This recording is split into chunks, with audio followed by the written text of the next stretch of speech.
We're here with Andrew Miller from Vagina Guitars. I feel like I need to slate my name because I'm in Hollywood. I'm Andrew Miller. I'm with whatever agency. Yeah, I'm the guy. I trademark Vagina. It means something. I don't care if you walked on the moon. So what would you like to talk about today? You want to talk about Gibson? Fuck them. Doesn't matter. No, they actually had a problem with me because I made a V, which everybody makes. You know, I'm the first guy to make a V. I lived in I always worked on cars, things like that, motorcycles, cars. Ended up living in a small space, had a smaller garage. I still needed something to do. I've always played guitar poorly. I'm a carpenter by trade. I'm a union carpenter. So I already knew how to do everything. I already had tools. And fucking YouTube, you can learn everything. You know what I mean? Basically that, a pot of coffee, you can learn how to use a CNC machine. And what it came down to was I wanted a baritone single cut guitar, and they usually look stupid. They're like, you know, like a single cut bass looks dumb. It's usually long and awkward and everything. So I made one that was the same, fits in the same case, and yeah, it doesn't look retarded. So am I supposed to say retarded? Well, I did anyway, so fuck you.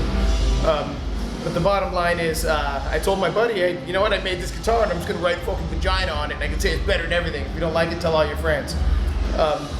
Next thing you know, he wants one. And then I ended up writing it on an Astrovan, and now I'm selling them in Europe.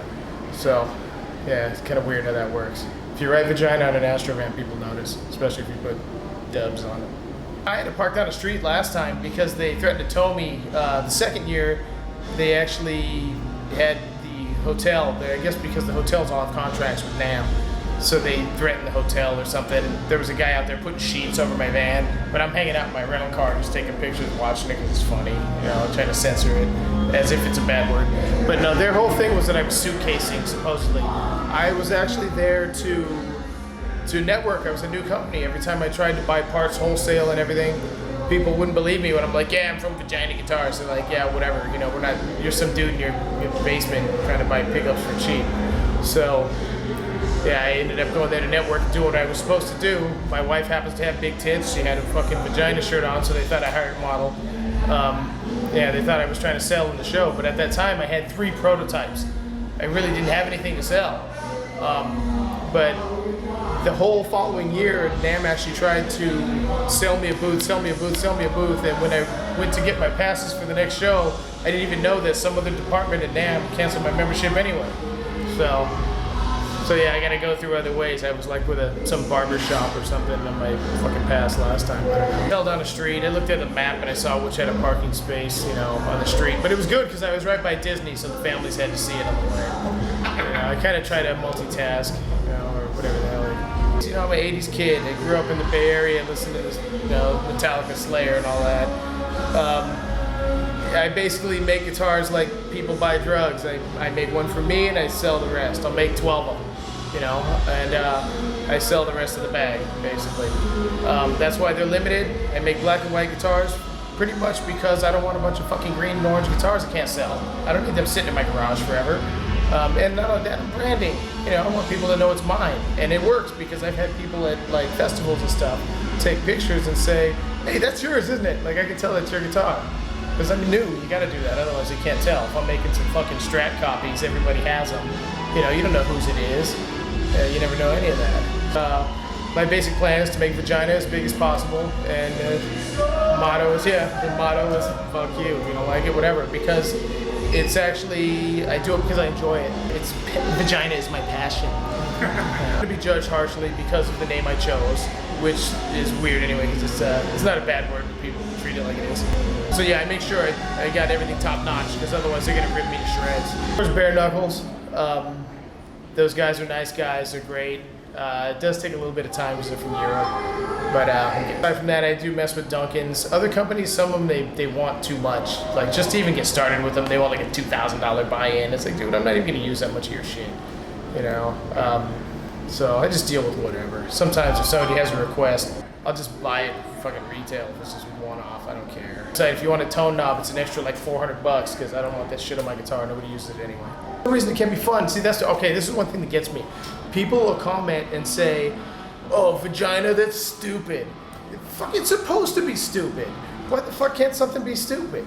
I mean, what, I gotta be serious with my Fender shirt that nobody cares about? Not that Fender's bad, those guys are fucking great, you know, Gibson. But that's the thing though, why can't you have fun? Who cares? I mean, it's engineered to be stupid. It's the dumbest shit, because guess what? If I'm wearing this shirt, I'm gonna get laid before you will in your fucking Jackson shirt or something, because somebody's gonna wanna know what the fuck you're doing. I like baritones.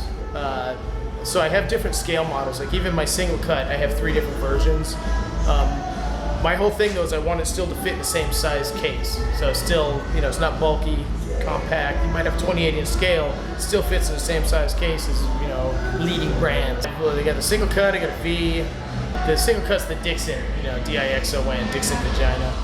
I have the Explorer Vagina, the Flying Vagina, and then the VG. I was gonna do VD, but like I said, I don't make the green ones. I don't have very many standard scale models, just the V's and the single cuts right now. I'll give another guitar away just to ramp things up. I do need to get a bass out there though. I joke on a website that I don't do it because bassist is the last one to get the Vagina. But I eventually have to. Maybe I'll make a fat one. But we'll take it from there. I'll take care of you guys. That was sponsored by Fender, and they had to ask. They said, like, they asked Fender, is it okay if we let this guy give away his Vagina shirts at your event?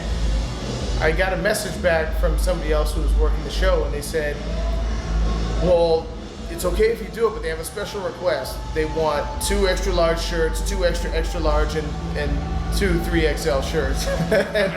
So yeah, it was fine. No, those guys are cool with me. They're cool with me. I mean, hopefully I can get to work with them. I know they like to buy companies, take my shit, give me some money.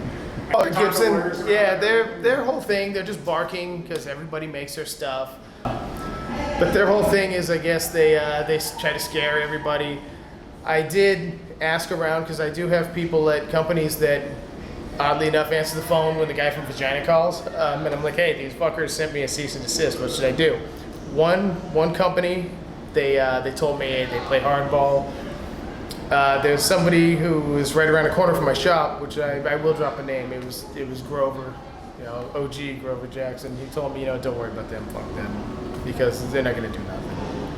Yeah, and he was right. They weren't gonna do nothing. They were just basically barking. Let's try to scare the little guy. It's like, yeah, fuck, I'm one guy. It's like, my wife is a shipping department. I'm making guitars. I hire a dude to sand sometimes. I mean, what are they gonna do? Are they gonna fuck with the guy they're sanding? Pretty funny. I was a little taken back by the cease and desist, but it's like, come on, dude, everybody's making this stuff. So I started making memes and all that, posting them online, like, stop using Mel Gibson, you know, just to give the impression of them. Stop making hammers, you motherfucker. You know, whatever, fuck them, it doesn't matter. I mean, so many companies have exact models of their shit. Mine isn't even close. It's very general, the shape. Okay, yeah, it's a V, so what? All the specs are completely different. The scale's different, the headstock's different. I mean, I'm not copying a fucking open book and all that. If you look at my headstock, it's actually a mini skirt. And I don't know if you've ever noticed that or not. It's the top of a mini skirt, and even the logo is right. Yeah, it's a woman. I can be found at vaginaguitars.com. If you try to search for Vagina Guitars, make sure it's in quotes, or you are going to get a lot of other things. Yeah, but that's it, vaginaguitars.com, or Facebook is actually Facebook// whatever, Vagina Guitars. They actually wouldn't let me say vagina on fucking Facebook. Those motherfuckers actually try to sell me advertising every goddamn day, and they won't let me use the word vagina because they say I'm selling sex toys. But it will get you laid, so they might be somewhat right. Anyway, look for me. I do my best to make sure you're happy. So, thank you. Sweet. All right, thanks, Andrew. Please edit my ranting.